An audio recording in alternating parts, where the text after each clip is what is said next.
Boa noite a todos. A ideia hoje, então, é batermos um papo sobre educação. O papel da filosofia na educação humana, como valores transformam o mundo. É interessante porque hoje, quando se fala de educação, nem sempre se relaciona diretamente com filosofia. Vai se relacionar com psicologia, pedagogia, mais diretamente, uma série de outras áreas. E a gente esquece que a filosofia, originalmente, como busca da sabedoria, se você quer buscar a sabedoria, evidentemente você vai buscar sabedoria sobre o homem também. O homem está incluído nessa sabedoria que o filósofo busca. E um dos elementos fundamentais a entender sobre o homem é como educá-lo. Então vocês vão ver que nenhum filósofo tradicional, desde Platão a Aristóteles, todos eles falavam a respeito da educação humana. É um mistério a respeito de como trazer à tona aquilo que o homem tem de melhor. Nós vamos falar inclusive um pouco sobre isso, a própria palavra educação vem disso, eduzir, trazer à tona. Como você faz isso? Isso foi tratado por muita gente, antes que isso fosse restrito a uma área pedagógica, foi tratada por muita gente no campo da filosofia.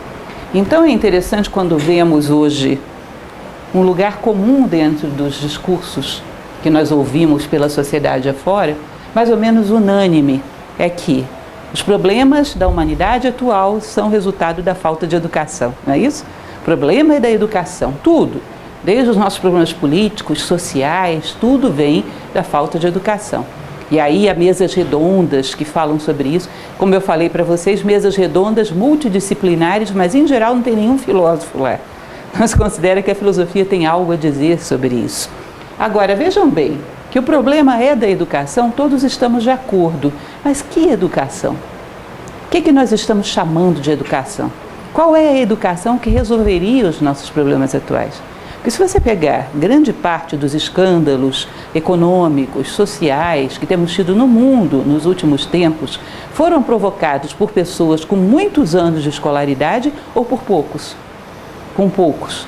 Vocês vão perceber que alguns dos escândalos, por exemplo, aquele escândalo da bolha imobiliária nos Estados Unidos, eram mentes formadas em Harvard, que é considerada uma das melhores universidades do mundo. E, em geral, os grandes problemas que temos tido na sociedade vêm de pessoas com muitos anos de escolaridade, e não poucos. Então, essa educação que nós estamos falando não é sinônimo de escolaridade, porque a escolaridade meramente não está resolvendo. Essa é uma primeira constatação. Então, se não é escolaridade, o que é a educação que resolveria todos os problemas? O que é que a gente está propondo de fato? Porque senão ficamos um pouco perdidos.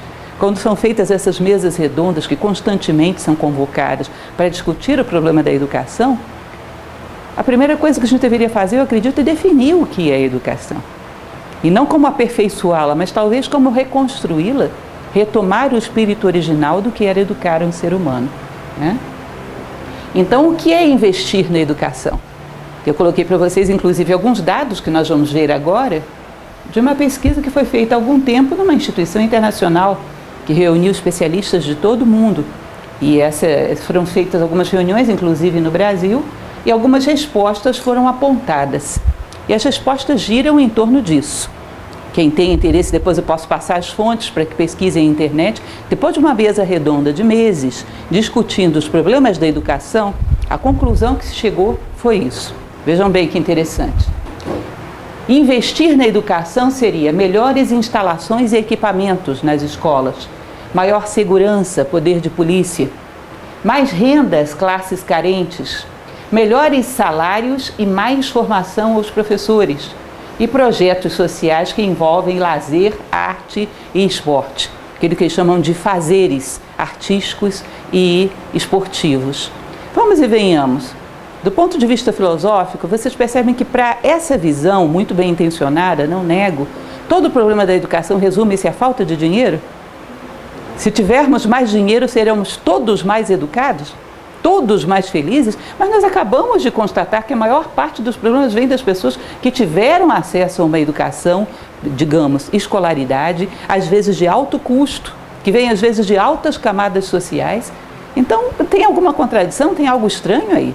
Vejam bem, se a gente colocar melhores instalações e equipamentos, sem mudar valores na sociedade atual, vocês percebem que as escolas estão se tornando ponto, isso é estatístico, ponto de tráfico de drogas, ponto de conexão das coisas mais complicadas do mundo. Se você melhora as instalações, você vai melhorar esses pontos. E não muda os valores, vai melhorar isso. Melhores equipamentos, o quê? Vamos colocar mais equipamentos de informática dentro das escolas. Vocês sabem qual é a estatística para o Brasil? Cerca de 70% dos acessos para sites de pornografia e violência. Se você coloca mais equipamentos, as pessoas vão se tornar melhores, vão consultar sites de música clássica. O que vai ser consultado? Se você coloca mais simplesmente quantitativo e não qualitativo, o que será que mudaria? Se você coloca maior segurança, ou seja, poder de polícia, isso significa o quê? Pagar melhor a polícia. Significa que essa polícia vai ser mais eficiente? Vai realmente se tornar mais vocacionada para aquilo que faz? Vai atuar de maneira a se preocupar realmente com as pessoas porque ganha melhor? Será que é só isso? No caso de mais rendas, classes carentes, como nós já falamos, as pessoas passam a adquirir mais condições de se responsabilizar pelos seus filhos, de se comprometer com o ser humano, porque tem mais dinheiro na mão? Será? Melhores salários e mais formação aos professores. Vejam bem, a gente vai falar sobre isso já. Professor é uma profissão altamente estressante e muitas vezes, dentro do nosso contexto social, como ela é muito mal remunerada, ela está reservada àqueles que muitas vezes não tiveram outra opção profissional. Deveria ser algo de ponta, a prioridade dentro da sociedade. Hoje foi reservada a pessoas que às vezes não tiveram alternativa melhor. O fato dessas pessoas ganharem mais vai vocacioná-las para isso? Elas vão ficar mais motivadas? E a formação que se dá a esses professores vai ser dada por quem? Esses professores de professores são pessoas vocacionadas? Tem como transformar, como motivar um professor? Tem algo a dar para eles que faça realmente diferença? Uma coisa que me surpreendeu muito é quando eu vi um currículo de cursos que são oferecidos à classe pedagógica, por exemplo, em Brasília, para a formação dos professores. Às vezes de uma superficialidade, de uma inadequação total. Não acredito que aquilo ali realmente vai acrescentar algo a um professor. Então, quem vai formar esses professores? Será que não são outros professores tão desmotivados quanto ele? Tão pouco vocacionados quanto ele? E se esses professores de professores ganharem mais, vão ficar vocacionados por causa disso? Projetos sociais que envolvam lazer, arte e esportes. Se nós percebermos aquilo que nós chamamos hoje do contexto da cultura popular, isso também é estatístico, aquilo que nós chamamos de lazeres dentro da cultura popular, ouçam, por exemplo, uma letra de um funk. É indução à violência, à sexualidade e às vezes à droga. Se você investe mais nisso e não na elevação da consciência das pessoas para que gostem de coisas mais depuradas, isso vai melhorar o problema social? Ou o esporte? Uma pessoa que não tem princípios, quando você coloca ela dentro do esporte, ela se torna competitiva, violenta. E o nosso mundo esportivo hoje é muito isso, às vezes brutal, competitivo e violento. Não gera valores o esporte em si. Ele potencializa quando os valores já estão lá.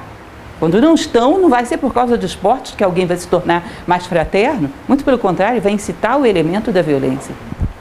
Entendem isso? Isso tudo a gente poderia resumir a uma questão. Vejam bem, isso foi o relatório final dessa reunião de muito tempo. A gente poderia resumir a uma única questão. Pensa-se quantitativamente e não qualitativamente. Partimos do princípio que se você injeta recursos, você resolve todos os problemas do mundo. Isso é uma mentalidade meramente materialista, que trabalha com o quantitativo. De fato, a iniciativa é bem intencionada, mas a busca está sendo feita num plano todo muito horizontal. Não se busca subir a um outro degrau onde falaríamos de uma coisa que a filosofia trata, que é a formação para valores. Porque quando você tem valores, quando você injeta recursos, você propulsiona esses valores. Quando não tem, injeta recursos, propulsiona o que tem. Os elementos estão ali. E que propulsionados não resolvem o problema, talvez até agravem. Então essa é uma questão que eu coloco para vocês que eu acho curiosa. Eu desafio vocês a ver mesas redondas e relatórios atuais sobre a problemática na educação que não girem em torno de coisas desse tipo.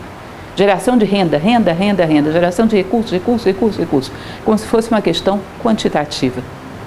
Por aí vocês veem que a filosofia tem muito a falar sobre a educação. Rapidamente, eu sei que etimologia, origem das palavras, para quem não é da filosofia, parece um pouco chato, mas é interessante conhecermos um pouco essa visão. Educar, como eu falei para vocês, vem de educo, educis, educere, que é trazer à tona. É como se mergulhado dentro do homem, escondidinho, estivesse o potencial humano. E você tivesse que dar um jeito de abrir uma fresta e trazer isso à tona. É muito parecido com cultura, que eu não coloquei aí, mas vem também de cultos, que é a mesma raiz de cultivar. Trazer à tona aquelas sementes de humanidade que estão mergulhados dentro do homem. Essas palavras nasceram com esse sentido. Eductiones, educo, escolher, que é de onde vem escola, no grego, era sinônimo de otium no latim, era ócio. Eles consideravam que o homem tinha que ter ócio, que era dedicar-se às coisas da alma, ou seja, valores, e negotium, que era se dedicar às coisas do corpo, sobrevivência. E as duas juntas, nunca isoladas. Muitas vezes, se nós formos considerar, não estou aqui querendo criticar lato sensu, mas certos casos que a gente vê, de um jovem que sai, às vezes, de uma formação acadêmica, ele não está preparado para o ótimo, ou seja, não tem reflexão, não tem imaginação, não foi ensinado quanto a valores, e às vezes nem para o negócio, às vezes nem para sobreviver, ele não está preparado. Não é curioso isso? Vai ter que aprender a partir dali. Isso, do ponto de vista clássico, seria, no mínimo, curioso. Nem ótimo, nem negócio, às vezes. Mas eles consideravam que se o homem não se dedica aos assuntos da alma e você o forma tecnicamente nos assuntos do corpo, você está potencializando um vício. E um vício é melhor que esteja mal potencializado. Uma pessoa que tem um defeito moral grave, é desonesta, é melhor que não tenha informação. Se você dá informação, você potencializa isso. Então as duas coisas tinham que caminhar juntas, tá? Paidagogos, paideias, são duas coisas que tratam de um mesmo elemento, condução de crianças. Então se considerava que a educação, a pedagogia era transformar almas crianças em almas adultas, amadurecer os seres quanto ao seu senso de humanidade, valores. Isso era pedagogia. E didaskalos, que é a origem de didática, né? Que é distribuir beleza. Eu acho muito interessante isso, né? Didaskalos significaria tornar o mundo mais belo, ou seja, mais humano. Isso seria didática. Vocês percebem que na origem das palavras tem um significado que foi perdido, que hoje já não se considera mais. Educação tinha muito a ver com humanizar, mais do que meramente informar. Formar tecnicamente para assuntos da sobrevivência, sim, isso é importante, mas guiado por valores, sempre começando de cima para baixo. Se nós formos ver uma expressão que a gente usa muito, e eu gosto dela porque eu acho ela construída de maneira muito interessante, dar à luz. É escrito dessa forma. Quando uma mulher tem um bebê, ela deu à luz, com aquela crase ali. Ou seja, ela deu a criança para a luz. Ou seja, ela não pegou a luz como se fosse um objeto, um adereço e deu para a criança. Ela deu a criança para que servisse à luz, para que servisse ao bem, para que servisse à humanidade. É como se nós estivéssemos acrescentando os seres humanos a uma causa universal, que é a luz, que é sinônimo da sabedoria, de uma vida humana. Então nós teríamos que considerar isso. Estamos realmente dando à luz os seres humanos? Esses dias, eu acho que todos vocês devem ter recebido isso, né? Dessas frasezinhas que a gente recebe por internet que dizia: estamos pensando em que escola estamos deixando para os nossos filhos, mas deveríamos pensar que filhos estamos deixando para as nossas escolas. Porque é isso, nós estamos presenteando um ser humano para a luz, para servi-la, para estar a serviço da luz. Isso seria o que de mais humano a vida poderia ter. E realmente conservamos essa mentalidade? Também não. Cultura, como eu falei para vocês, é trazer à tona. Então, todo elemento cultural deveria ser algo que trouxesse à tona aquilo que o ser humano tem de melhor. Então você teria a mesma coisa que um medicamento, cura dor de cabeça, você toma, sai com menos dor de cabeça. Um elemento cultural, você deveria ingeri-lo e sair mais humano. Se não sai, você tem uma contracultura. Como diz a mensagem bíblica: pelas vossas obras os conhecerei. E não tem erro aí, é matemático. A cultura deveria ser aquilo que aplicado forma seres humanos. E se não o faz, muito daquilo que a gente chama de cultura seria discutível, seria passível de ser reanalisado. E é um erro usarmos mal as palavras, porque daqui a pouco a gente não sabe mais o que está dizendo. Percebem isso? Hoje a gente já não sabe muito bem o que está dizendo quando fala de cultura. Platão: o conhecimento não é mais do que uma forma de recordação. Ele dizia: todo ser humano tem adormecido dentro de si a condição humana. E educar, você educa mais pelo que tira do que pelo que dá. Tira as alienações, tira a inércia, tira o excesso de instintos, o excesso de egoísmo, para que venha à tona o que ele tem de melhor, para que ele relembre quem é. Tem uma frase de um poeta chamado Píndaro que ele dizia: "Sê quem és, sabendo. Descobre o que é um ser humano e aí assume o seu papel na natureza. Assim como na natureza as plantas assumem seu papel, as pedras, os animais assumem o seu lugar. Esse seria o papel propriamente da educação. Aportar matiz próprio, exemplo da jarra. Esse exemplo da jarra, que é um exemplo do nosso diretor que fundou Nova Acrópole, o professor Jorge Ângelo Livraga, ele diz o seguinte: você tem uma jarra, que é o conhecimento de Platão. Se eu sou um educador, eu vou oferecer para você isso, eu não posso oferecer só essa jarra. Eu tenho que acrescentar um pouco do que foi que eu vivi disso. Porque senão você fica na sua casa e lê o Platão sozinho. Ou não. O educador tem que ter aportado ali, bom, Platão disse isso, e eu, na minha humilde vivência, pratiquei e assimilei tal elemento. Percebi que em tal circunstância, ainda que estejamos a 2.400 anos de Platão, isso funciona. Em tal circunstância de educação de um filho, de postura diante de colegas de trabalho, isso funciona assim. O educador necessariamente tem que aportar o gole a mais da jarra, que foi o que ele vivenciou e atualizou esse ensinamento para o dia de hoje. Daí você percebe que, nós vamos falar bastante sobre isso adiante, o educador é um sacro ofício. Ele tem que usar a si próprio como laboratório daquilo que ele vai ensinar. Ele tem que vivenciar para transmitir aquilo aplicado ao dia de hoje, na vida do homem de hoje, e não o grego de 2.400 anos atrás. Ele tem que ter acrescentado algo à jarra do conhecimento, né? Alma e corpo cultivados. Platão falava sobre a música e a ginástica como elementos. Ginástica vem de vímenos, nu. Ele dizia que a ginástica é uma forma de desnudar o corpo dos seus vícios, das suas debilidades, para que ele seja mais apto a viver em função de valores. Ou seja, a ginástica não era para competir ou se mostrar mais belo, era para desnudar o homem dos seus vícios. E a música também, para elevar a consciência. Então, se vocês leem algum dia a República de Platão, vão ver que a preocupação dele aí era livrar tanto a alma quanto o corpo dos elementos que o poluem, que o animalizam, para que ele pudesse se elevar à educação com o sentido de tornar os homens cada vez mais humanos, ou seja, valores, virtudes e sabedoria.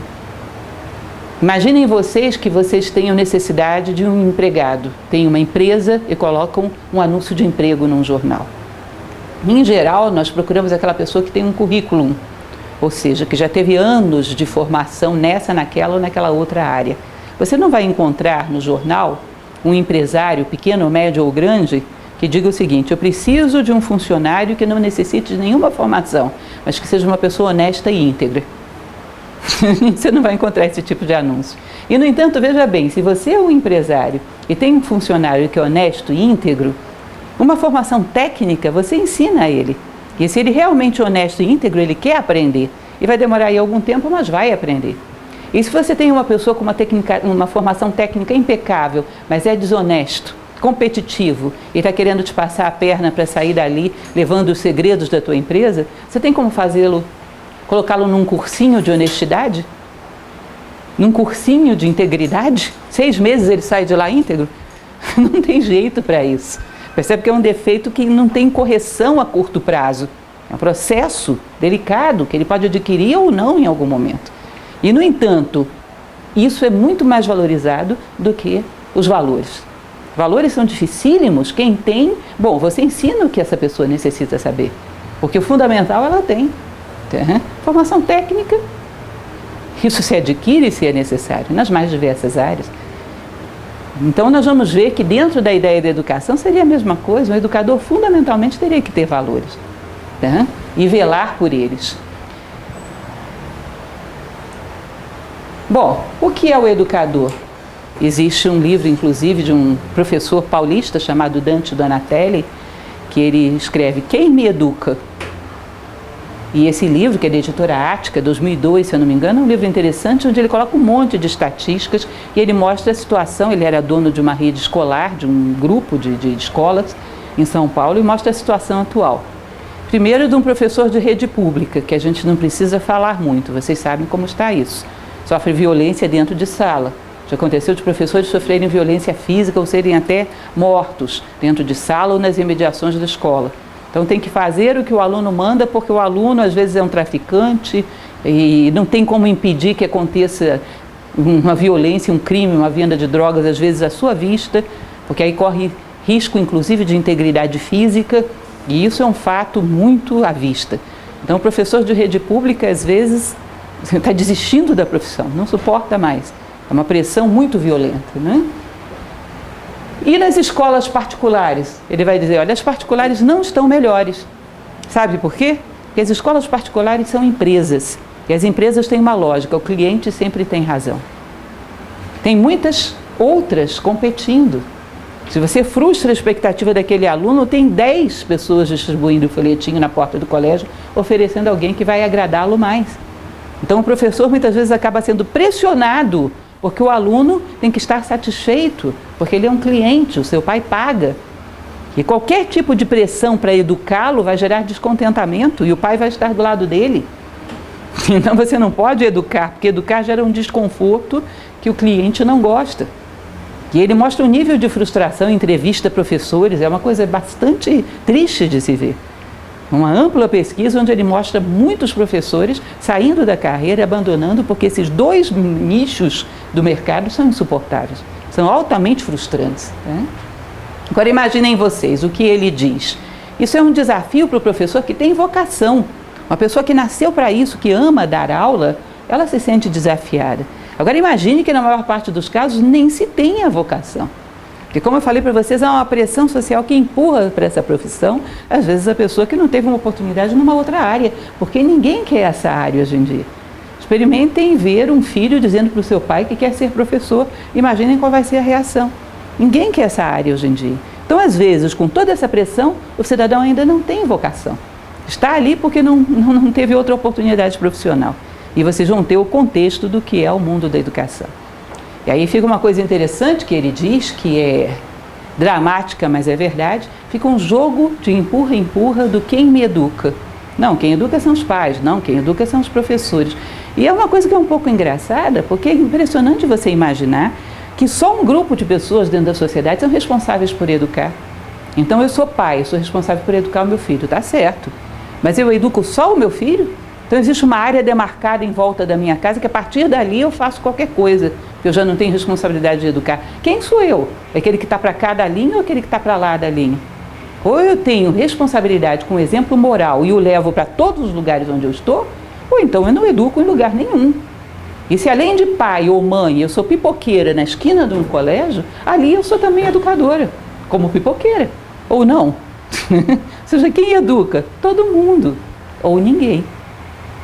O sacro ofício de se tornar um ser humano melhor para dar exemplo de como humanizar a sociedade, ou se faz em todos os lugares, ou não se faz em lugar nenhum. Porque não é uma coisa que você possa fazer e não fazer. Eu faço dentro de casa com meu filho e fora faço qualquer coisa. E se você faz em todos os lugares você é um educador. Você pode ser um pai, um professor, um pipoqueiro, dono da panificadora, você vai continuar educando, ou você não vai educar em lugar nenhum. Isso é bem óbvio, né?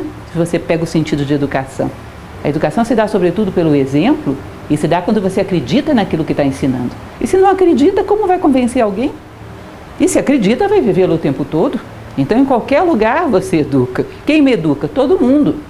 Quem falha na função de educar, bom, está prestando um desserviço social. Porque onde você está, deveria estar preocupado com isso. Uhum. Melhores salários e mais formação para os professores é aquilo que falamos. Como se o dinheiro, que é o que acreditamos na nossa sociedade, as coisas não têm valor, as coisas têm preço.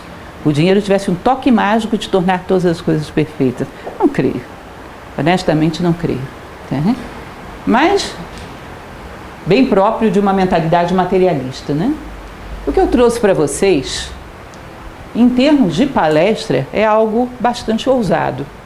Porque vocês sabem que nós somos uma instituição voluntária. Estamos hoje presentes em mais de 50 países e somos voluntários. E acreditamos na transformação da sociedade através de uma educação fundamentada em valores. Não damos diplomas, filosofia não dá dinheiro, nós simplesmente ajudamos a formar as pessoas quanto ao aspecto humano. Filosofia é a arte de viver, ou seja, formamos quanto a valores. E nós, como professores, eu sou voluntária há 26 anos em Nova Acrópole, somos formados para dar aulas.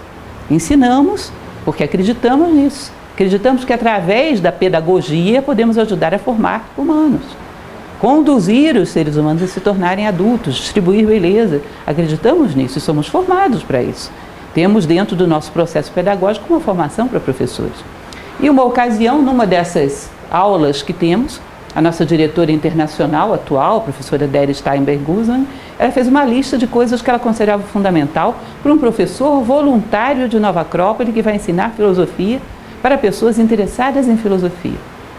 Eu parei e pensei, e se a gente tentasse pegar essas coisas que são ensinadas para nós e propusesse a professores na sociedade?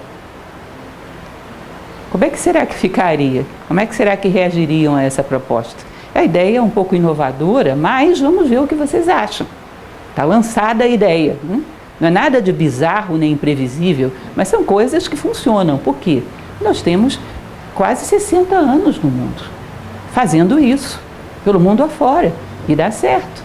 Só no Brasil, em mais de 70 sedes, em mais de 50 países no mundo, e dá certo. Então é uma proposta testada há quase 60 anos. Funcionou. Eu estou aqui há quase 30 anos, funcionou. Então, se funciona num nicho, quem sabe não pode ser uma proposta interessante, filosófica, para a educação como um todo. Uma ideia a mais. Né? Enfim, ela vai dizer o seguinte, que ensinar é sempre ensinar a viver, que em última instância é isso que estamos nos propondo, que significa instruir e educar, ou seja, formar e informar, e não apenas uma faceta. Como falei para vocês, classicamente era considerado inclusive inadequado dar a informação para quem não tivesse formação. Se vocês vão a uma academia de Platão no período clássico, com ele vivo, a primeira coisa que ele testaria é se alguém tem valores, se tem solidez moral para entrar na sua escola. Vestibular platônico era bem diferente. Se tem valores, se tem uma base moral para sustentar o conhecimento que ele ia dar. Então, educação é formação e mais informação. Educar é libertar as mãos da alma, ou seja, não só as mãos do corpo para você manusear coisas, um computador, máquinas, mas as mãos da alma para que você possa manusear imaginação, vida interior, reflexão, capacidade de criar seus próprios pensamentos, os seus próprios sentimentos, ou seja, para que você trabalhe a construção de si próprio. Essas coisas têm que ser formadas. Tem que ensinar o homem a usar as suas ferramentas humanas internas, a construir a si próprio em primeiríssimo lugar. Então a educação liberta as mãos da alma. Isso é muito interessante também, né? Representatividade. Essa ideia eu acho ótima. Sabem o que significa isso? Imaginem vocês que nós tenhamos um ser humano que é formado de uma essência e de uma aparência. Vamos tomar isso como possibilidade. Numa civilização materialista, considera-se que essência espiritual não existe, que o homem é só aparência material. Mas considerem como possibilidade que o homem tem esses dois núcleos, uma essência e uma aparência. E nessa essência está a nossa verdadeira identidade. E nessa aparência está o nosso corpo físico, o nosso corpo energético, emocional e mental. Isso que a gente lida diariamente. O que diz a tradição clássica? Platão vai falar muito isso num diálogo chamado As Leis, que quando um ser humano nasce, ele vai sendo formado de baixo para cima. Fala-se muito dos septenários da vida, já ouviram falar disso? De 0 a 7 anos, o ser humano estaria formando o corpo físico, aprendendo a sentar, a engatinhar, depois a andar, a manipular instrumentos, está aprendendo a lidar com o próprio corpo físico. Dos 7 aos 14 é energia, é aquela explosão de energia que a criança fica correndo em volta da mesa, né? E a gente fica cansado só de olhar. Dos 14 aos 21 está formando o mundo emocional. Aí é aquela astralada do adolescente, está feliz, está triste, me amam, me odeiam, eu sou a melhor pessoa do mundo, a pior pessoa do mundo, aquela coisa do adolescente, né? E aos 21 anos ele encarnaria o aspecto mental mais profundo, mais reflexivo, e esse elemento tomaria conta dos seus veículos mais densos e começaria a comandar a sua vida. Daí vem a ideia da maioridade com 21 anos. Que nós sabemos que vem lá de trás, de Roma, de corpus juris civilis, que herdou isso de Grécia, que herdou isso de Egito, ou seja, o terceiro septenário da vida. Mas vocês percebem que enquanto esse ser humano está formando aqui embaixo corpo físico, corpo energético, corpo mental, perdão, corpo emocional, até que a mente tome posse, ele está adquirindo comportamentos, vícios, tendências, um monte de elementos estão agregando ali. Que se forem elementos ruins, depois vai dar trabalho para limpar, às vezes nem dá. Então, enquanto ele está nesse processo, que a sua própria essência não apareceu para tomar posse do seu corpo, da sua aparência, tem que entrar a essência de um outro ser humano ali, representando a tua própria essência espiritual, cuidando da tua formação como se fosse o teu elemento superior, para evitar que essa formação da base se deforme. Então entra a essência de uma outra pessoa representando o teu eu superior, enquanto ele não aparece. De tal forma que quando ele aparece para assumir aquela personalidade, ela está bem formada. Porque se ela deformar muito, quando a tua essência aparece, às vezes nem consegue mais tomar posse. Já é um cavalo tão rebelde que já não obedece mais ao cavaleiro. Então você representa a essência de alguém, enquanto a dele próprio não apareceu no cenário da vida. Entenderam essa ideia? Isso seria um educador. Agora, como é que você pode representar para alguém algo que esteja ausente também em você? Como? Já pararam para pensar nisso? Como eu vou representar uma essência espiritual se eu não tenho nem contato com a minha? Representar uma coisa que eu também não tenho? Como vai ser isso? Daí que para esse mundo clássico a condição fundamental do educador era contato da consciência com o ser, era virtudes. E o resto, como nós falamos, se não tem, rapidamente providencia. Imaginem vocês que eu fosse uma educadora, uma pessoa vocacionada, que amo trabalhar com o ser humano para formá-lo, mas não entendo nada de história. Mas amo tantas pessoas que, se elas precisam de história, eu vou ficar em cima de um livro desse até aprender, e daqui a 6 meses estou sabendo. Isso não é perfeitamente viável? Porque eu tenho uma motivação vocacional, informação eu adquiro. Agora, se eu não tenho essa necessidade, eu não tenho essa possibilidade, não tenho nenhum contato da minha consciência com o ser, nenhum contato com valores, não é uma questão de virar por cima de um livro, isso não vai me dar isso. Então a condição do pedagogo, imaginem vocês um anúncio de emprego assim, procura-se alguém que tenha vida interior, que tenha valores, que tenha contato com a sua essência, informações depois, informações adquiridas depois, tá? Mas isso é o fundamental. Vocês percebem que isso tem, é desafiador, né? Mas tem muito sentido, tem muito sentido. Bom, a disciplina, que também é algo interessante. Um professor, um pedagogo, necessariamente é uma pessoa que se interessa pelas leis da vida, as conhece e entende que a harmonia, a felicidade consiste em você entender as leis da vida e não brigar contra a natureza, fluir a favor delas. E uma das leis fundamentais da vida é a lei de causa e efeito. Então você ensina os alunos a se adequarem à lei de causa e efeito, sem violência nem permissividade, simplesmente mostrando a eles que essa é a forma mais inteligente de viver.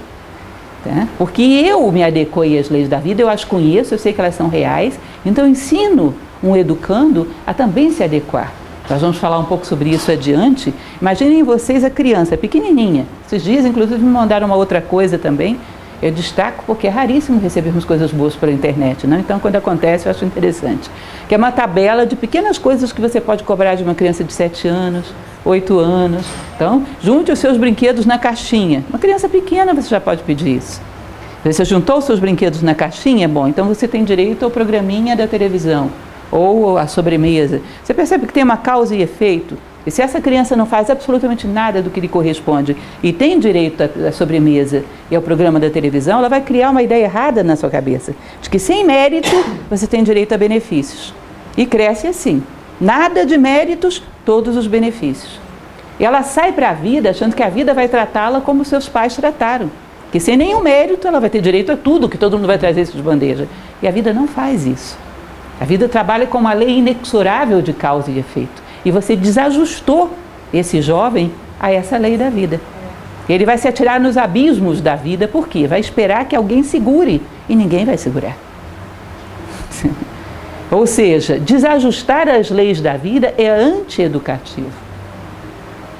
Mas por que um educador não é capaz de fazer isso? Seja ele um pai, seja ele um parente, como eu falei para vocês, seja ele o pipoqueiro da esquina, seja quem for que esteja na posição de educador. Educador aqui não falo estritamente do professor. Não faz porque às vezes ele também não tem.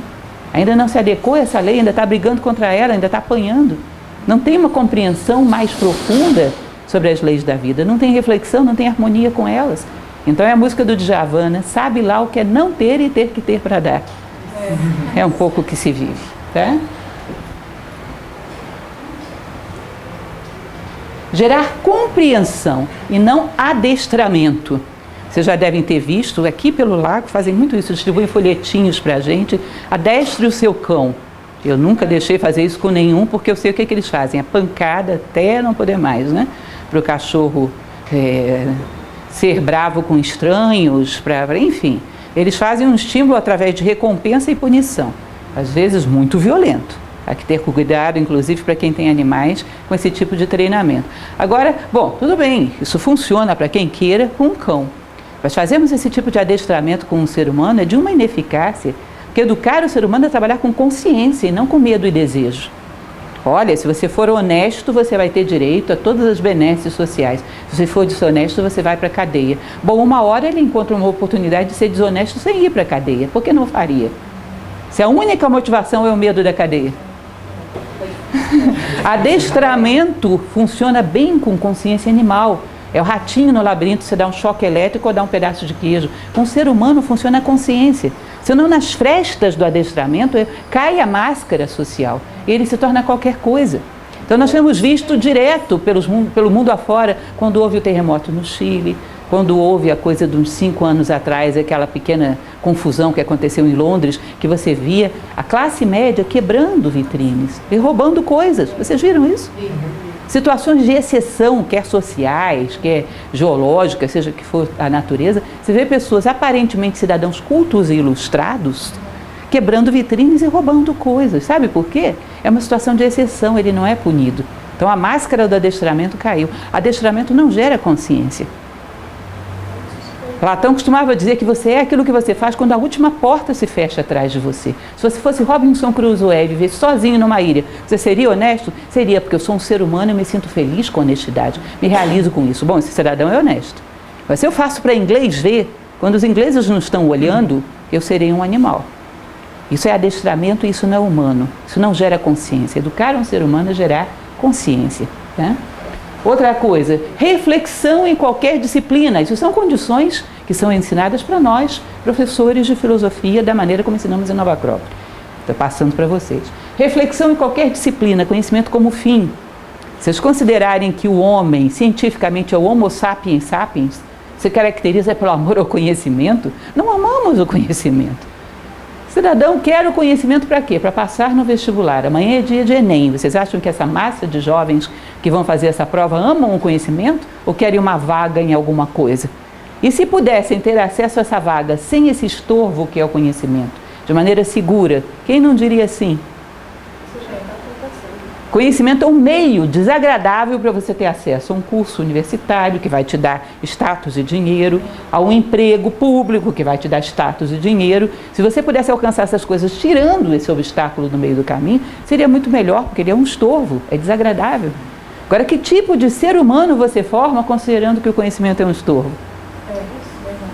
Muitas vezes, alunos meus, eu digo para vocês isso muito secretamente, inclusive para aqueles que vão nos assistir pelo DVD, muitos alunos meus chegam e dizem, olha, eu vou parar tudo, vou ficar 10 horas por dia estudando para um concurso. Não acho mal que a pessoa queira um bom emprego, tá bem, isso é uma questão particular dela, mas eu fico imaginando essas 10 horas, com o tipo de motivação que se tem, talvez não renda uma. Porque você abre um livro e diz, que coisa horrorosa, mas eu preciso estudar isso porque eu quero um emprego. Nossa, que coisa chata. Bom, com esse tipo de motivação, você pode estudar 24 horas, não vai assimilar grande coisa. Em qualquer coisa que a vida te exija saber, procure um sentido. Procure gostar daquilo e encontrar um significado daquilo na sua vida, essa é motivação intrínseca. Sabe por que eu gosto disso? Porque isso, se está na minha vida, tem alguma coisa para me ensinar e me tornar um ser humano melhor. E se eu vou ou não passar no concurso, isso a gente vê depois, mas que isso aqui vai me ajudar a crescer, vai. Algumas vezes no nosso trabalho voluntário em Nova Acrópole, já aconteceu comigo, muitas, para falar a verdade, a gente começa uma escola pequena, do zero, às vezes prepara uma palestra complexa e não aparece ninguém para assistir. E eu me sinto, bom, que pena que não vieram, mas eu aprendi muita coisa estudando para essa palestra e foi bom curtir. Porque o conhecimento em si é uma pérola para o ser humano.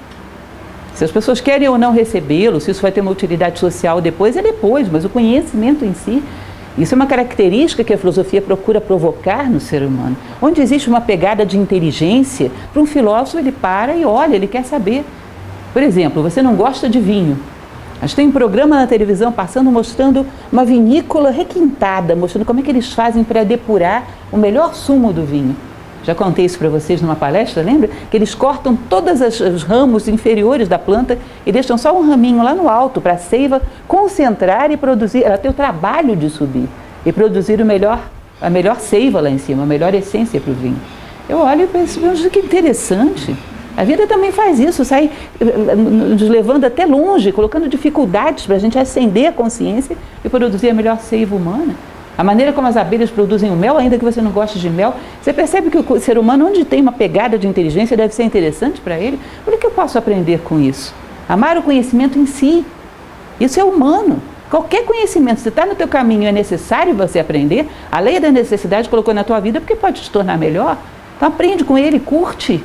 Eu duvido uma pessoa que estudasse dessa forma e não seria um excelente estudante, capaz inclusive de passar na tal da prova, que assimila as coisas, está interessado nas coisas. É um método mnemônico infalível. Às vezes em 1 hora de estudo ele renderia mais do que as 10 daquele outro, que está ali sob pressão e achando tudo insuportável. Ou seja, é fundamental no pedagogo que ele ame o conhecimento, porque se ele não vai passar isso para outra pessoa se ele não tem. Eu amo o conhecimento, vibro com ele. Bom, eu posso convencer alguém disso? Se não, não. E que é um educador que não passa aos demais amor ao conhecimento? Como eu falo para vocês, em qualquer posição social que a pessoa esteja educando, não apenas um professor. Né? Capacidade de gerar relações. Isso é muito interessante. Você olhar para diferentes elementos, você sabe que inteligência é isso. Inteleger, escolher dentre, tirar a essência das coisas e relacioná-las. Platão ele costumava dizer que em qualquer coisa na vida que dá certo, você pode abstrair uma lei universal que vai te ajudar em várias outras situações. Em qualquer coisa que dá errado, você pode abstrair onde você atropelou essa lei e aplicar em várias outras situações. Isso é inteligência.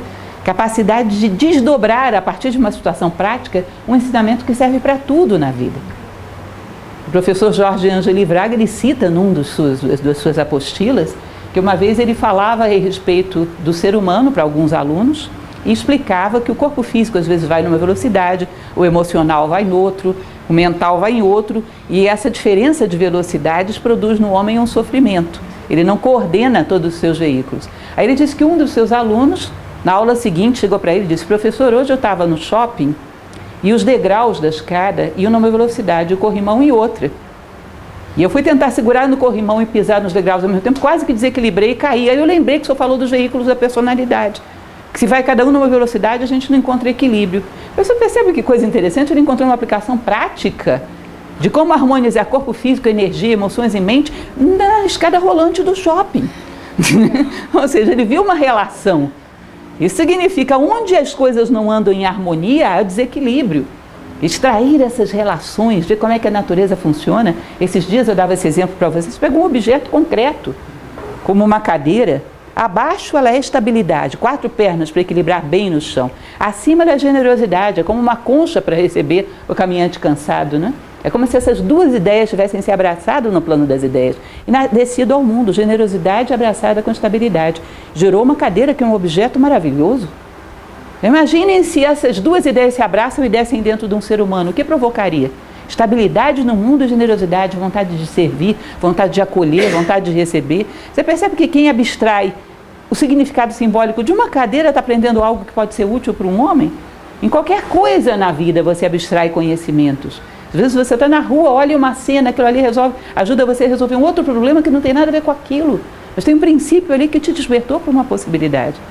Entendem isso? Isso é inteligência. Senão você tem conhecimento de uma aplicação técnica, eu sei construir cadeiras, mas eu não me torno uma pessoa mais estável e mais generosa por causa disso. Eu sou um técnico. Se eu, a partir da cadeira, me torno um ser humano melhor, eu sou um filósofo. Isso é inteligência, capacidade de relação. Dá para vocês perceberem como a inteligência é algo raro no nosso momento histórico? Abstrair leis universais que fazem com que você saiba como dar certo várias coisas ao mesmo tempo. Essa visão simbólica que veio através das coisas e está sempre aprendendo, também é próprio de um pedagogo. Assim ele faz as almas crianças se tornarem almas adultas, né? Crescerem. Educador com convicção, ideias próprias e generosidade, acreditar na utilidade daquilo que ensina, palavras com alma. Convicção, ou seja, tá bom, isso foi fulano que falou, isso é um dado histórico, isso é uma equação de matemática, de física, mas eu penso sobre isso, tal coisa. Eu refleti na minha vida, vi que isso aplica aqui, ali e acolá. Ou seja, o meu pouquinho a mais na jarra Eu mastiguei isso, assimilei, foi útil na minha vida assim. Tá? Ou seja, eu tenho ideias próprias e eu tenho também convicção, eu acredito que isso vai ser útil para você. Imaginem vocês, eu não acredito nisso, se eu fosse fazer um currículo escolar não faria esse, e acho que isso aí não serve para nada e nunca pensei sobre isso. Como eu falei para vocês, é a jarra. Eu em casa beberia dessa jarra sozinho. O educador, ele acredita naquilo que ele está ensinando, porque senão não é moralmente justo o que ensina, tá? Já refletiu sobre isso e tem convicção de que isso pode ser útil para você. E se ele tem essa convicção, ele pode fazer que seja mesmo. Então, através de uma aula de matemática, vocês já pararam para perceber que quando uma pessoa fala de um professor bom que ela teve na vida, que isso está cada vez mais raro, ai, aquele professor que eu tive, nossa, como ele me ensinou coisas, era um exemplo de vida. O que era mesmo que ele ensinava? Sabe que eu não lembro? Era geografia? Não, acho que não era geografia, não lembro. Ou seja, a disciplina em si ficou secundária. Mas a pessoa, através de qualquer coisa que você botasse na mão dela, ela ensinaria a viver. Não marcam essas pessoas? Hoje é cada vez mais raro que a gente conheça professores assim. Marcam. Às vezes transformam a vida de uma pessoa. A disciplina, qualquer coisa que você colocar na mão dele, você vai sair do outro lado com um exemplo de vida interessante. Tá? Ele deu sentido àquilo e vai fazer com que tenha sentido para você também. Magnetismo. E esse é um momento terrível na história da humanidade, porque nós não acreditamos no ser humano. E isso vocês não sabem o problema que é. Porque crescer como ser humano, quando você acredita que pode, já é difícil. Se não acredita, impossível. Uma das piores coisas que você faz para o ser humano é convencê-lo de que a humanidade não tem jeito. Porque aí não vai ter jeito mesmo. O pedagogo acredita em si mesmo e no seu aluno. Ele acredita na humanidade, porque senão não seria pedagogo. Como é que ele acredita que ele vai distribuir beleza, que ele vai conduzir da infância e maturidade de alma, se ele não acha que o crescimento é possível? Se ele acha que o ser humano é só isso? Então o magnetismo vem muito dessa fé na humanidade. Um pedagogo tem que ter e tem que transmitir fé na humanidade. Fundamentalmente. Dar exemplo, coerência com princípios e ter ânimo de aperfeiçoamento. Então quando você fala que um professor tem que dar exemplo, eu não estou querendo dizer que ele seja uma pessoa perfeita, porque perfeição no mundo manifestado, que eu saiba, não existe, porque senão não manifestava. Isso não é um mundo de absolutos, é um mundo de relativos. Tá? Mas ele tem ânimo de aperfeiçoamento. Significa que eu vou cair 1000 vezes, mas vou levantar 1001 e vou estar sempre caminhando. Eu vou estar sempre um pouquinho melhor. Vocês percebem que existe na psique humana uma tendência, porque a criança, ela trabalha no plano da imaginação a fantasia heróica. Quando ela sai da infância e entra na adolescência, ela tem necessidade da vivência heróica. Não é à toa que Platão vai falar muito nas suas leis que aí entra a idade da aventura, a idade das excursões, contato com a natureza, tem necessidade de grandes feitos e tem a necessidade do herói. De alguém que vá à frente e mostre para ele que está dando a batalha, que está crescendo, que está superando limites. Se ele não vê dentro do seu âmbito familiar, pessoal, ninguém que esteja dando uma batalha para superar os seus limites, ele vai procurar isso na sociedade. Às vezes encontra como a pessoa mais corajosa que ele já conheceu o traficante que está desafiando a polícia na rua. Às vezes as pessoas do seu círculo são tão comodistas, tão tímidas, tão acomodadas dentro de limites do que todo mundo faz, que isso para ele rejeita como medíocre e vai tomar como referência o traficante na rua, porque pelo menos é corajoso. Então quando um pai pergunta como faço para que o meu filho não seja influenciado pelas más companhias, em geral existe uma receita filosófica que é fazer que ele te admire. Você é uma pessoa que está dando a batalha, que é sempre um pouco melhor, erra, tem a humildade de reconhecer e volta ao campo de batalha e corrige. Está dando uma batalha para se tornar um ser humano melhor, sua vida é útil, sua vida é referencial para pessoas. Bom, se o teu filho te admira, a tua opinião vai ter um peso específico maior do que de qualquer ser humano, porque ele tem a necessidade heróica. E se alguém não encarna essa necessidade, às vezes vai ser encarnado pelos anti-heróis da sociedade. Fica um vácuo nesse personagem, que ele necessita psicologicamente. Essa é a questão do herói. Né? Usar 1000 relógios, o educador teria que saber isso, também não faz comparações. O fato de que uma pessoa entenda um determinado conhecimento num tempo X, não significa que ela seja pior do que aquela que entendeu em X sobre 10. Cada um tem o seu tempo e tem a sua capacidade de assimilação e a sua capacidade de aplicação num tempo X, que não significa que é mais ou menos capacitado, significa que quando uma boa cozinheira vai fazer um bolo, ela sabe que um bolo com tal ingrediente assa tanto tempo, com tal ingrediente assa tanto outro, e cada um tem a sua peculiaridade. Se ela é uma boa cozinheira, ela não coloca um tempo de forno só, para todos os tipos de bolo. Um educador tem 1000 relógios e ele não discrimina quem vai rápido nem quem vai devagar, porque não é uma questão de corrida, é uma questão de transformação. E às vezes alguém numa velocidade mais lenta pode ir muito longe, e aquele que vai numa velocidade flash talvez não tenha perseverança para levar isso tão adiante. Ele não compara, ele usa 1000 relógios e respeita o tempo de cada um. Não compara, não é quantitativo, não considera que o rápido é melhor do que o lento. Ele considera a necessidade de implantar valores em cada um como um desafio pessoal que ele vai levar até o final. Despertar imaginação e poesia. A estética educa a alma. Ontem mesmo eu fazia uma palestra sobre por que a beleza importa, baseada numa obra de um filósofo chamado Roger Scruton, que ele fala muito sobre isso. Num momento histórico onde a política tem dado um péssimo exemplo, a arte está muito decadente, a beleza é um dos elementos para conduzir o homem até Deus.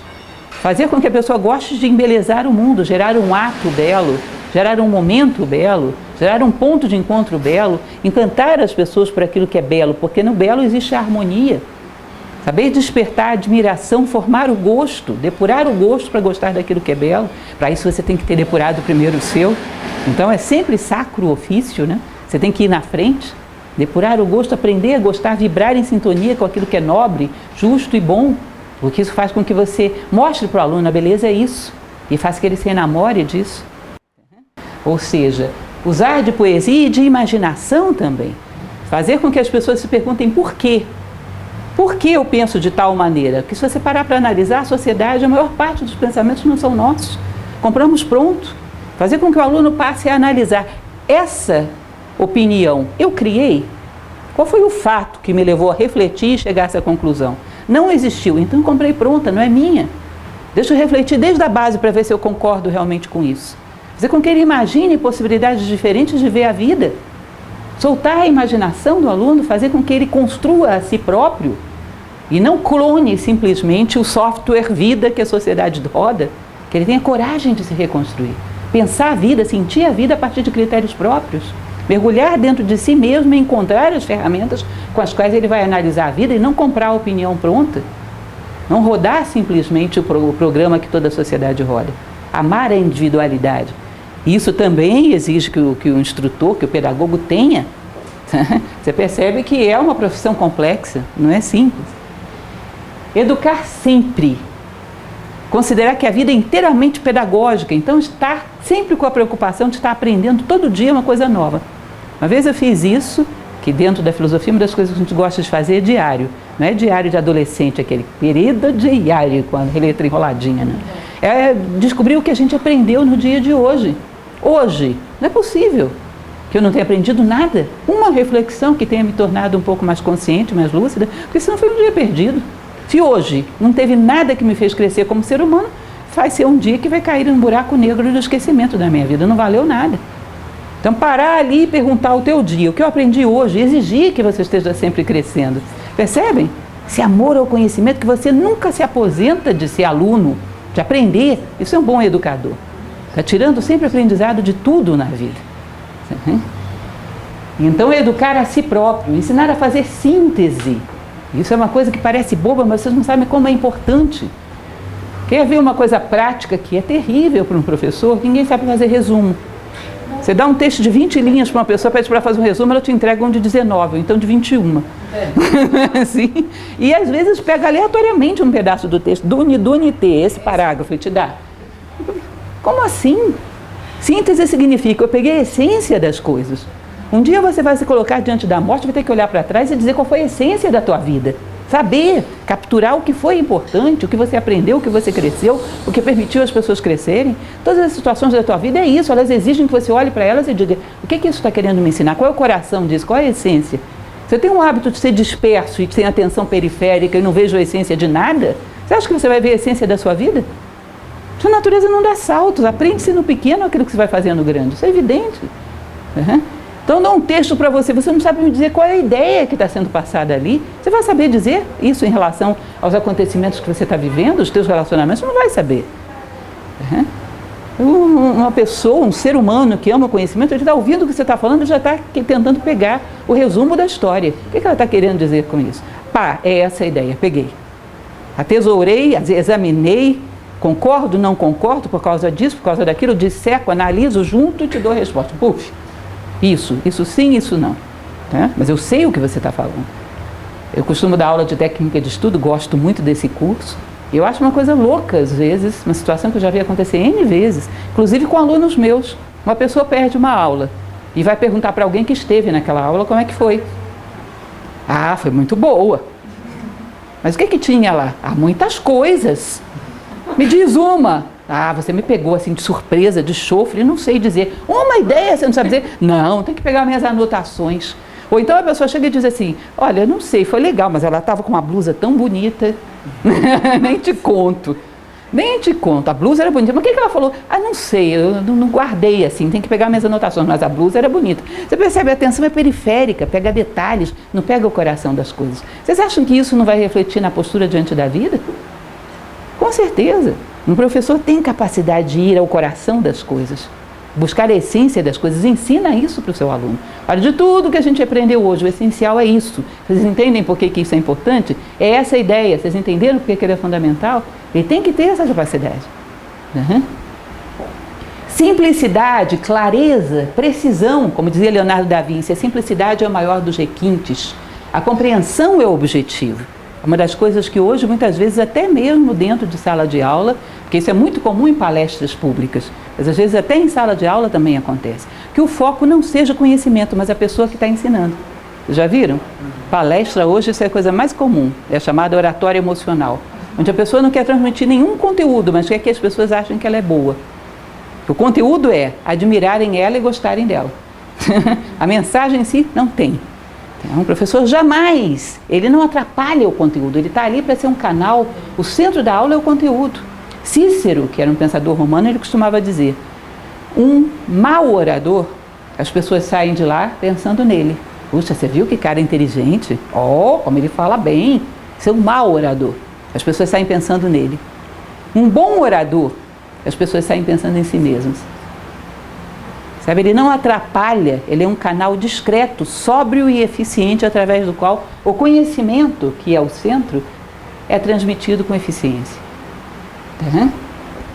Saber usar contos, que também é uma coisa fundamental. Na Índia, toda a educação se baseava em contos, porque a mentalidade humana é muito estimulada por uma narrativa sequencial, a gente não esquece, inclusive. Vocês esquecem a história da Branca de Neve? Ah, o caçador pegou ela. Ih, o que veio depois? Esqueci. Não esquece, porque parece que uma fase vem de dentro da outra, né? Saber usar a imaginação, as histórias também despertam muito a imaginação. Descem a prática, porque normalmente quando você tem um aluno jovem ou uma criança, ele não tem experiência de vida, você tem que criar essa experiência através da imaginação. Um conto coloca aquele conhecimento na vida, faz com que ele veja aquilo aplicado, e é um método de memória sensacional. Uhum. Bons contadores de histórias já foi uma arte muito valorizada na história da humanidade. Hoje já não existe mais. Eram profissionais, contadores de histórias. Vocês já viram algum? Não tem mais. Ensinar a ver a natureza como macrobios, ou seja, ensinar a ver a natureza não como um ateliê de coisas para ele usar e manusear, mas como um ser vivo tanto quanto ele, com o qual ele tem que aprender a conviver, sentir, respeitar e interagir humanamente. A natureza é um ser vivo. Aprender a fazê-lo perceber que a vida não está só nele, a vida está em todos os lugares, e que ele aprenda a vê-la e respeitá-la. Respire se ele vem, de saber ver. Tá? Então, se você não considera e não acredita nisso, você não passa isso para o aluno. Interagir inteligentemente com a vida que está em todos os lugares à tua volta. Você não é o único ser que está aqui para se servir da natureza. Você é um ser no meio de muitos outros. Aprenda a interagir cortesmente, gentilmente. Uhum. Estimular vivências e reflexões próprias. Já falei muitas vezes para aqueles que vêm nas nossas palestras que a consciência se dá por contraste. No contraste entre duas cores você percebe ambas. Entre o sonho e o silêncio você percebe ambos. Diz que diante da morte você percebe claramente o sentido da vida, né? No contraste entre duas coisas você percebe. Como é que você vai convencer um aluno de que ele tem consciência? O que é consciência? Sabe quando é que ele vai perceber o que é a consciência? Quando ela se move. Quando ele percebe na vida que ele está respondendo a um problema de maneira melhor, que ele já não fica mais tão irritado com o irmão, com a mãe, não fica tão frustrado quando perde alguma coisa. Quando a consciência se move, ele percebe, opa, Existe consciência, porque eu vi ela sair de um lugar e ir para o outro. Gerar essa experiência é uma preciosidade, porque ele não vai esquecer. Se a consciência dele saiu daqui e veio para cá, ele agora sabe que tem uma consciência e que ela se move. E vai poder continuar movimentando essa consciência para cima. Tá? Isso é fundamental. Uma experiência de crescimento vai gerar constatação do que é que cresce em nós. E não se esquece isso nunca. Ensinar que se aprende sempre. Ou seja, a vida é inteiramente pedagógica. É curioso isso, o medo terrível, por exemplo, que os alunos têm de provas. A vida dá prova todo dia. E não avisa para a gente na véspera, não dá bibliografia.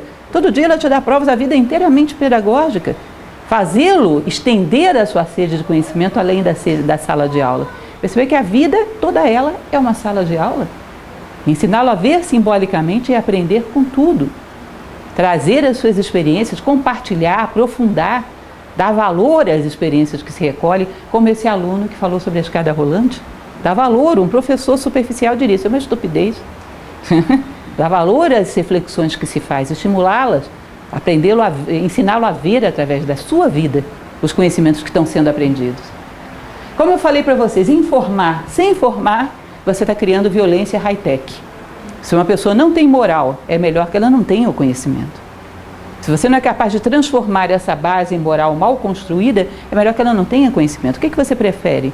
Um bandido bem informado ou mal informado? Uma pessoa sem caráter, egoísta, com muito conhecimento ou sem conhecimento? Você percebe que o conhecimento vai capacitar essa sua debilidade moral? Então, em qualquer sociedade clássica, haveria uma preocupação muito grande em informar mais do que em informar. A informação é secundária em relação à formação. Inclusive, como dizia Platão, é melhor a ignorância absoluta do que um conhecimento em mãos inadequadas. Isso se vira contra o ser humano e contra a humanidade. Se você vê, por exemplo, um psicopata, o ideal seria que o psicopata fosse absolutamente obtuso, limitado, não tivesse nenhum conhecimento. Hitler, se não tivesse nenhum conhecimento, nenhum carisma, nenhuma capacidade oratória, não teria feito a destruição que fez na humanidade, não é isso? Hitler era melhor que tivesse ficado ignorante. Ou não é? Isso é óbvio. Então, uma preocupação com o aspecto formativo, mas para isso gerar no ser humano uma compreensão do que é a pedagogia, despertar a pedagogia, que é uma responsabilidade social que se estende a todos. A todos. Todos somos educadores. E por fim, se vir mais longe, foi por estar de pé sobre ombros de gigantes. Essa aqui é uma carta de Isaac Newton a Robert Hooke. Essa frase é muito conhecida, já foi atribuída a muita gente, é de Isaac Newton. O que a gente está tentando fazer é isso. A preocupação com a educação do ser humano vem desde que o homem existe como tal. E alguns frutos já foram colhidos. Então, quando a gente pega o que dizia Platão, o que dizia Aristóteles, o que dizia Kant, reúne tudo isso e faz uma aula, tentando dizer, vamos começar de onde esse pessoal parou? Vamos olhar montado nos ombros dos grandes, porque esse pessoal era pedagogo. Você não pode negar que um Platão era absolutamente coerente com o que ele dizia, teve uma vida absolutamente coerente. Um Sócrates, um Aristóteles, um Kant, eles eram coerentes, eles eram pedagogos, eles pagaram preço, eles eram. Então tem condição moral de oferecer conhecimento. Por que não aprendemos? Porque não começamos de onde a humanidade parou. Não reunimos esses elementos que construíram homens na história. Houve homens na história, com H maiúsculo. E poderíamos compilar tudo isso e começar de onde eles pararam. Educação que realmente resolve todos os problemas da sociedade é educação formativa e não informativa. Tá? Então a primeira coisa a fazer seria formar no homem o espírito de generosidade, sacrifício e o ânimo de pedagogos a toda a humanidade. Como eu falei para vocês, isso não é uma responsabilidade exclusiva de ninguém, é de todos. Aquilo que somos propaga, assim como uma macieira propaga maçãs, um ser humano deveria propagar homens. Esteja ele onde estiver, fazendo o que estiver fazendo. Ele deveria se preocupar em propagar a humanidade. Esse é o nosso fruto. E isso faria de nós seres cercados de pedagogos por todos os lados. Toda pessoa à nossa volta, um convite a crescermos como seres humanos. Bom, isso é uma meta, uma ideia. Se pelo menos alguns a encarnarem, temos um referencial disso na sociedade. O trabalho que fazemos em Nova Acrópole é orientado para essas metas. Nossos professores são formados assim. Essa é, como eu falei para vocês, é uma aula dada a professores de Nova Acrópole. Somos formados assim. Então não se pode dizer uma utopia. Não é, porque fazemos, vivemos isso. Então não é uma utopia. Está aí, quase 60 anos. Então é real, é concreto, tem gente que faz e dá. E nos motivamos tremendamente com isso. Embora não tenhamos um reconhecimento social, não tenhamos um retorno financeiro, mas somos os mais bem remunerados do mundo. Estamos muito realizados com o que fazemos. Bom, e é isso. Aí eu abro para perguntas, se houver alguma dúvida, alguma coisa que eu poderia esclarecer para vocês.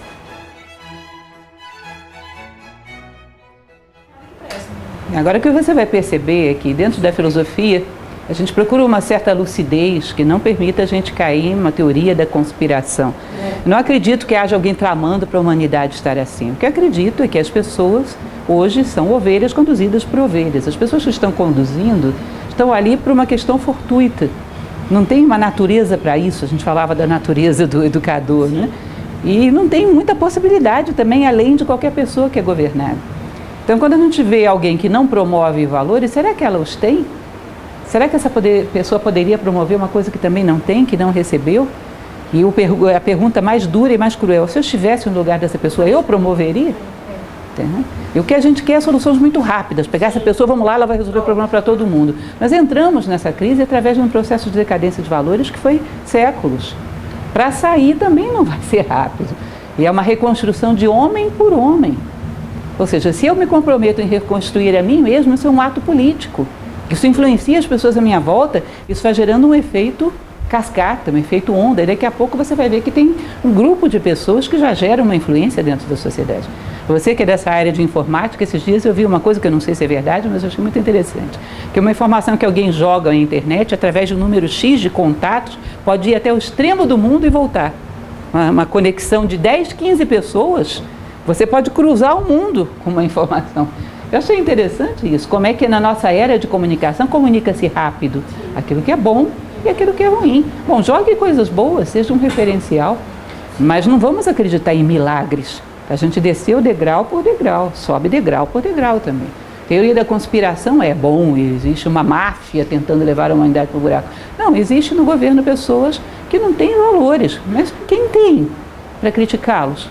Construa a si próprio, senão você está culpando o espelho pelas suas espinhas, ou está sendo cruel, está exigindo de uma pessoa uma coisa que ela não poderia dar porque não tem. Não tem. É como se eu pegasse uma macieira e votasse nela para ela dar bananas. E depois ela não vai dar, é evidente, eu dissesse, você me traiu, você é corrupta, você me enganou. Não, você foi bobo de acreditar que uma macieira poderia dar bananas. Ah, mas eu não vi. Por que você não viu? Sabe por quê? Porque não tinha discernimento. E por que não tinha? Porque não trabalhou para desenvolvê-lo. Eu não vi que fulano não tinha valores. Sabe por que não viu? Porque provavelmente você também não tinha. Porque não trabalhou para tê-lo. Se tivesse trabalhado, talvez tivesse visto. Na verdade é que é evidente que qualquer pessoa sensata saberia que por muito que você vote numa macieira, ela não vai dar bananas. Porque ela é macieira. Então a confusão da nossa falta de visão, da nossa ignorância generalizada, faz com que a gente se frustre com expectativas fantasiosas. Não é que as pessoas queiram que a humanidade esteja mal, é porque elas estão junto com a humanidade, no mesmo buraco. Elas não têm isso que a gente está querendo que ela dê para a gente, elas não têm. É aquela velha história que a gente estava falando lá do Djavan, né? Sabe lá o que é não ter e ter que ter para dar. Você colocou ela numa posição que ela tem que ter para dar e ela não tem. E subiu ali às vezes por vaidade, quis isso por uma série de razões equivocadas, né? Mas na verdade ela não tinha. Como se você votar em alguém para ser um médico e depois ele não te cura, você vai dizer que ele te enganou. Não. Porque ser médico não é uma questão de eleição, é uma questão de natureza e preparo. Não adianta votar nele que ele não vai se tornar. E você teve uma expectativa falsa. E ser governante é mais complicado do que ser médico 1000 vezes, porque médico afeta a saúde de um, governante de milhões. Então você acreditou numa fantasia. Culpa é si próprio, não teve discernimento. Ah, eu não vi que essa pessoa não tinha valores. Não viu porque você não tinha, porque se tivesse, via. Não é isso? Não trabalhe para ter. Então, assumir a responsabilidade sobre aquilo que vivemos e comprometer-se em se transformar é o primeiro passo para tornar o mundo um pouco melhor. Epíteto, ele dizia, Epíteto, grande filósofo romano, dizia: a extinção da culpa marca o início do progresso moral. Ou seja, ela é culpada, ele é culpado, eu sou culpado. Ninguém é culpado, nós somos responsáveis, vamos começar a trabalhar. Pegar essa manga e começar a trabalhar. A extinção da culpa marca o início do progresso moral. Então vamos parar de achar culpados, vamos trabalhar para nos tornarmos seres humanos melhores e darmos uma referência. Ao invés de ficar sempre nessa morbidez de apontar quem não tem, quem não fez, vou fazer eu. Eu digo, ninguém tem caneta nessa sala. Eu, Danilo, mostro uma bica ali. Eu tenho. Então alguém já tem caneta nessa sala, porque ele tem. Ninguém tem virtude na sociedade. Eu tenho. Já não se pode dizer que ninguém. Um tem. Então já tem a possibilidade disso propagar. Se ele tem uma caneta, todos nós podemos escrever. Se um tem uma virtude, todos podem se beneficiar dela. Já tem porque você tem. Então agora já não é mais uma sociedade que ninguém tem valores. Você tem, você é alguém. Já é uma esperança. Se há um ser humano, há uma esperança. Entende? Sem ansiedades e sem estar procurando culpados dos males do mundo. Trabalhando humildemente sobre si próprio. Mais alguma dúvida, gente? Ou isso parece para vocês que é um processo muito lento? É lento, mas é realista. É sensato, vocês vão te convir. Filosofia é a arte da sensatez. Não prometemos soluções fáceis, prometemos coisas lúcidas. Tira os vícios, né? Da maneira como Platão falava, era para purificar o corpo. Era um amor à atividade física que bania a preguiça, a gula e a luxúria, que são os defeitos do corpo. Por isso que vem de Gímenos, a gula e a luxúria, ou seja, a prisão dos instintos, né? Ele dizia que a ginástica ensinava o homem a amar o movimento, amar a ação e se purificar das debilidades que os instintos implantam no homem que fica inerte. Então não era para competir com ninguém, não era por exibicionismo, para mostrar um corpo bonito, era para desnudar o corpo dos vícios dos instintos. Por isso que Gímenos vem de nu. O pessoal pensa que é porque os atletas treinavam nus. Não era isso. Nem sempre estavam nus, inclusive. Era para desnudar a alma do homem dos seus vícios. Proteger o homem contra os vícios do corpo físico. Isso é um movimento de estudo. Na verdade, você é preguiçoso, come demais. É entregue aos instintos, você fica escravo dessas coisas e não tem domínio sobre si próprio. Tá? Então era uma forma de proteger contra isso.